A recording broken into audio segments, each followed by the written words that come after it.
седмица бяха приети много важни текстове за българите в докладите за Сърбия и за Косово, които вие с евродепутата Андрей Ковачев предложихте. Ние ги предложихме, да, ние ги предложихме, но тук всички колеги от българската делегация свършиха много работа в своите си парламентарни групи, за да обяснят значението на тези поправки, които внесохме за България, защо това е важно.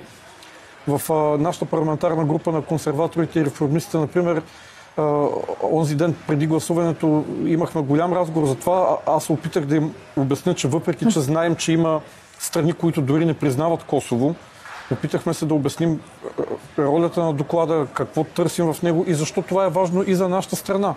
Резултатите от гласуването показаха, че когато искаме да направим нещо, да го обясним, можем да го постигнем. В случая наистина, аз го казвам така, това, което постигнахме, може би няма да излезе на първа страница на вестниците с големи букви, но ще остане с малки буквички в историята, защото освен, че в документ постигаме признаването на български общности. Ясно е, че тях ги има.